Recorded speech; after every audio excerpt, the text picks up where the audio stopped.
नमस्कार, मैं अमित अग्रवाल। आप देख रहे हैं बात आपकी, सच्ची बात टाल ठोक। हमारी खबरें जनहित में हम आज आए हैं नीमका थाना के कपिल चिकित्सालय के डॉक्टर नवीन कुमार सैनी जी के पास, जो कि काफ़ी अच्छी सेवाएं जिला कपिल चिकित्सालय में दे रहे हैं और जो चिकित्सक डॉक्टर हैं उनसे जानेंगे उपचार के बारे में। नमस्कार सर, आपको हमारे चैनल पर स्वागत है। Thank you sir. आप थोड़ा परिचय दें हमारे दर्शकों को। मैं डॉक्टर नवीन कुमार सैनी हूं और मैं यहाँ पे कपिल जिला अस्पताल में मनोचिकित्सक के पद पे हूं और मुझे यहाँ पे आए हुए तकरीबन 7 से 8 महीने हो गए हैं। और आज हम इस चैनल के माध्यम से एक जो जनहित और जन जागरूकता की भावना से हम आपको बताना चाहते हैं कि आखिर जो मानसिक समस्याएं होती हैं वो क्या होती हैं, उसके लक्षण क्या होते हैं और उसका उपचार कैसे किया जाता है। जैसे जो कोई माइंडली डिस्टर्ब हो जाता है व्यक्ति, जैसे डिप्रेशन जिसे बोलते हैं, तो डिप्रेशन का जैसे मरीज आएगा तो उसको कई तरह की फीलिंग्स होती है, कोई सोच में पड़ जाता है या उसको साथ कोई हादसा हो जाता है, तो उसको किस तरीके से हैंडल आप करवाएंगे या उसको करना चाहिए?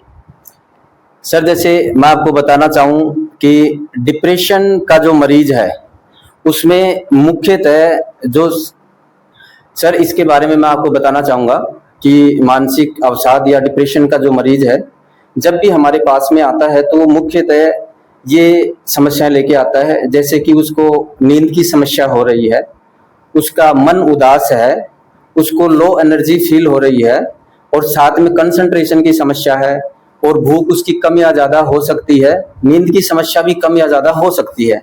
यदि ये लक्षण कोई भी पर्सन 2 वीक से ज़्यादा यानी कि 14 दिन से ज़्यादा यदि महसूस कर रहा है तो उसको डिप्रेशन हो सकता है। यदि आप में से कोई भी या आपका चाहने वाला ऐसे लक्षणों का सामना कर रहा है तो एक बार जिला चिकित्सालय में आकर मनोचिकित्सक से उसको परामर्श लेनी चाहिए। और क्योंकि यहाँ पे इलाज पूर्ण रूप से फ्री है, सरकारी योजनाओं के तहत यहाँ पे इलाज किया जाता है। जैसे डॉक्टर साहब नवीन कुमार जी सैनी भी यहाँ कार्यरत हैं और एक मावलिया जी भी हैं, आप 2 डॉक्टर यहाँ पर आपको इस सुविधाओं के बारे में जानकारियाँ दे सकते हैं। आप हॉस्पिटल में विजिट करें और अपनी समस्याओं का समाधान लें। तो सर, इसके अंदर जैसे आपने बताया कि जो डिप्रेशन का मरीज है उसको इस तरीके से हैंडल करना चाहिए, आपके पास आएगा, आप मेडिसिन देंगे। एक नींद की जो गोलियां होती हैं, जैसे आपने बताया कि उसको नींद ज्यादा है या कम आती है, तो उसको जो नींद की गोलियां दी जाएंगी वो किस तरीके का डोज होता है? कि कई लोग कहते हैं कि नींद की गोलियां ज्यादा दे दी जिससे मरीज को ज्यादा तकलीफ हो गई। नहीं सर, ऐसा नहीं है कि नींद की गोली देने से ज्यादा तकलीफ होती है। मुख्यतः हम डिप्रेशन में एंटी डिप्रेसेंट जो दवा है वो देते हैं और उसके साथ साथ में ज्यादातर मरीजों में देखा जाता है कि नींद की समस्या भी रहती है, तो उसके लिए हम उसको एक नींद की दवाई भी साथ में देते हैं। वो कुछ दिन तक हम चलाते हैं, मुख्यतः जैसे 2 से 3 वीक तक चलती है। उसके बाद में रेस्पॉन्स के आधार पे जो नींद की गोलियां हैं उसको कम करके हम बंद कर देते हैं। लेकिन जहां तक हम मानसिक अवसाद का ट्रीटमेंट की बात करें जिसमें कि हम एंटी डिप्रेसेंट देते हैं, वो गाइडलाइन के हिसाब से लगभग 6 से 9 महीने तक हम उसका इलाज करते हैं।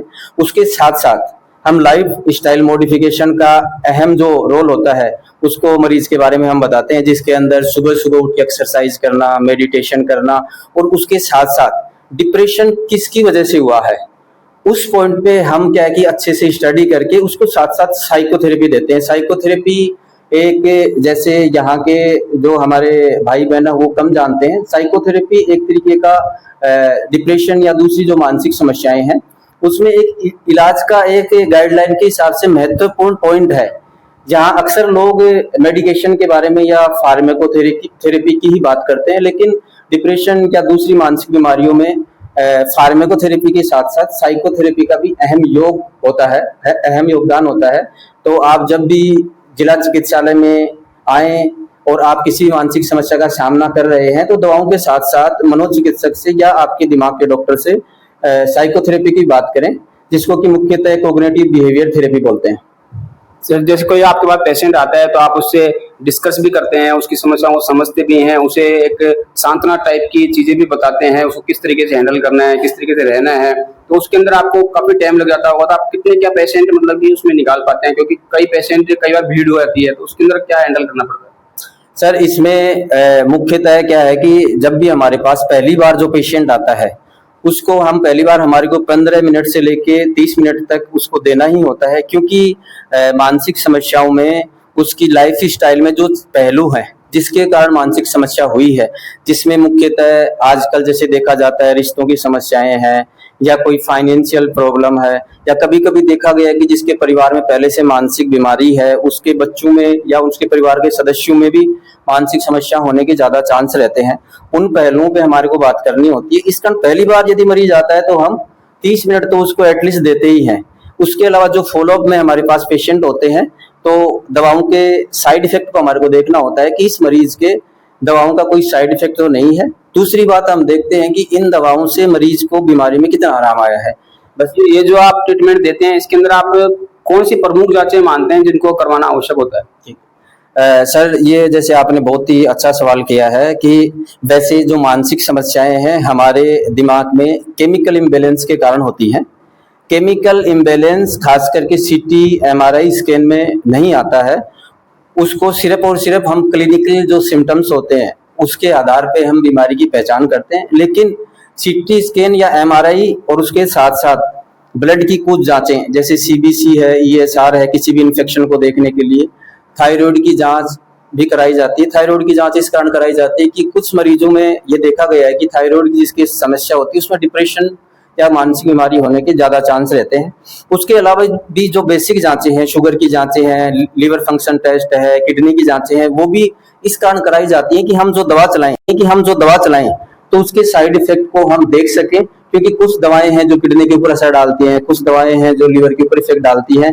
तो उन साइड इफेक्ट को देखने के लिए और बीमारी को रूल आउट करने के लिए हम सीबीसी से लेके एमआरआई तक जांचें पहली बार तो हम प्रेफर करते हैं। और यदि मान लो यहाँ पे कोई मरीज नहीं करा सकता क्योंकि हमारे जिला चिकित्सालय में जो सिटी स्कैन है वो योजना के तहत हम एडमिट करवा के उसको क्या है कि बाहर यहाँ पे अनुबंध है किसी सिटी स्कैन वाले से, तो उससे भी हम करवाते हैं। तो मैक्सिमम जांचें एक बार शुरू में कराई जाती है रूल आउट करने के लिए, बाकी ट्रीटमेंट अकॉर्डिंग गाइडलाइन चलता है। तो जैसा सर ने बताया कि मानसिक बीमारियों के बारे में तो काफी अच्छा उपचार दे रहे हैं, बता रहे हैं, जांचों के बारे में बता रहे हैं जिससे ज्यादा बाहर उपचार के अंदर ना पड़े और ज्यादा खर्चा ना हो, तो सरकारी योजनाओं का भी लाभ मिलता है। तो जैसे सर एक बात आजकल समय में खान पान को लेकर के और मौसम को लेकर के, धूप के अंदर चलने से भी कई लोग ऐसे बोलते हैं मेरे सिर में बहुत दर्द हो रहा है, लेकिन नॉर्मली है वो, उसके अंदर ये चीज नहीं लेंगे कि उसको किसी तरह डिप्रेशन हुआ है या और हुआ है। तो एक सिर दर्द को लेकर के कई लोग आ जाते हैं कि मेरे सिर में दर्द हो रहा है सर, बहुत तेज हो रहा है, ये मिटता नहीं है, हर मिनट में हो जाता है और काफी देर तक होता है, बहुत तेज होता है, इसको लेकर क्या कहेंगे?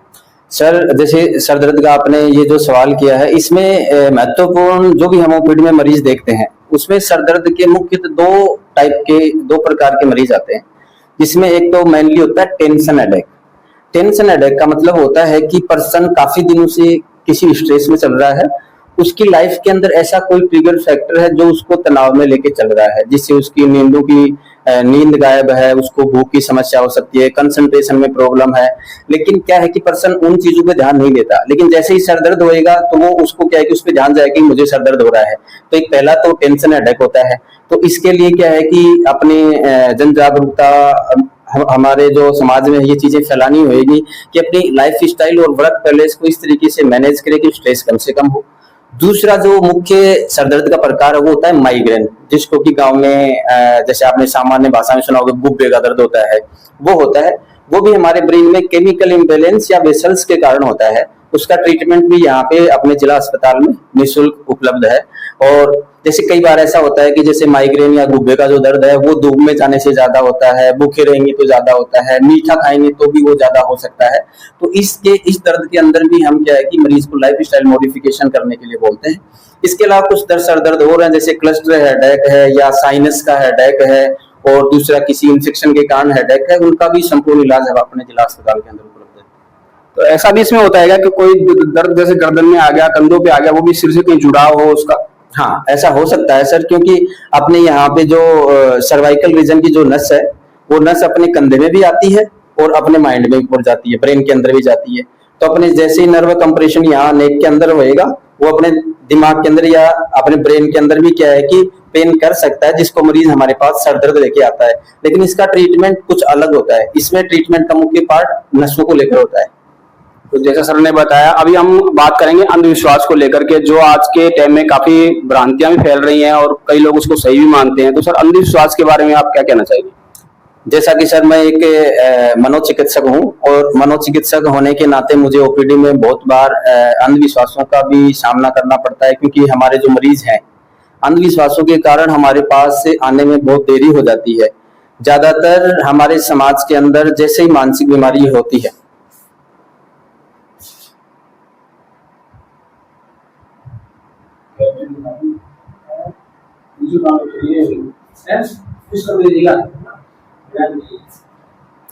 वापस करूं सर या वहीं से शुरू करूं?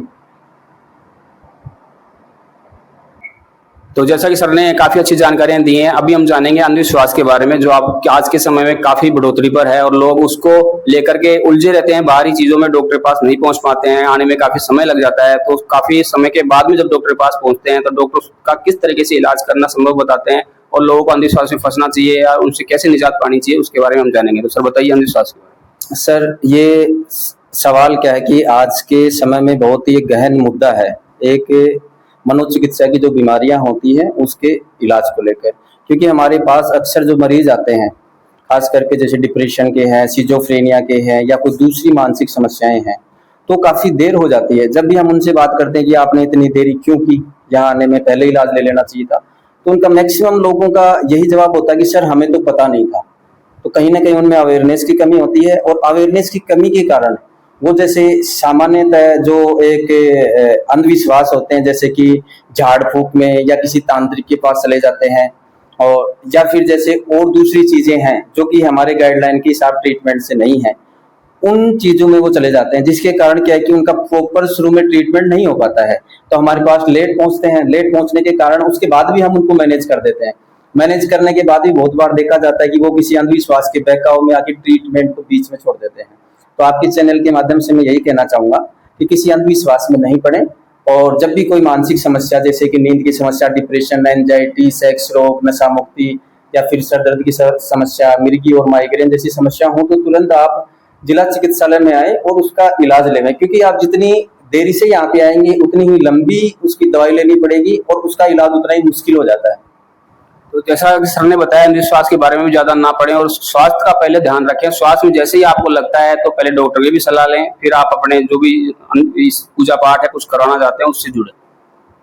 तो जैसा कि आप देख रहे थे, नशा मुक्ति का ले सकते हैं। दूसरा हम सर से जानेंगे नशा मुक्ति को लेकर के, क्योंकि आजकल कई तरह के नशे लोगों में ज्यादा बढ़ावा दे रहे हैं और उनके बारे में सर का क्या कहना है, डॉक्टर साहब का, तो उनके बारे में जानेंगे सर। आजकल देखा गया है कि जैसे हमारे समाज में पहले तो सिर्फ और सिर्फ ज्यादातर लोग शराब का सेवन करते थे, लेकिन आजकल सूखा नशा जिसके अंदर भांग, चरस, गांजा, अफीम, तंबाकू, बीड़ी, पान मसाला, ये भी आजकल बहुत ज्यादा बढ़ गए हैं। और नीम का थाना शहर में तो शायद 2 साल में ही सबसे ज्यादा बढ़ गए हैं।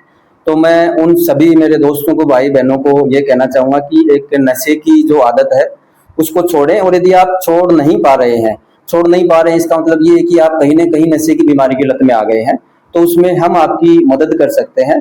तो यदि आप कोई भी यथा जैसे शराब है या अफीम है, इसको आप छोड़ नहीं पा रहे हैं, तो जिला चिकित्सालय में आए और फ्री में सरकारी जो योजनाएं हैं उनके अंतर्गत इलाज करवाएं। तो जैसा कि सर ने आज जानकारियां दी, आप हमारे साथ देख रहे थे नवीन कुमार सैनी, जिला कपिल चिकित्सालय में कार्यरत। मैं अमित अग्रवाल, सहयोगी सुमेर सिंह तूनवाल के साथ बात आपकी जनहित में। नमस्कार।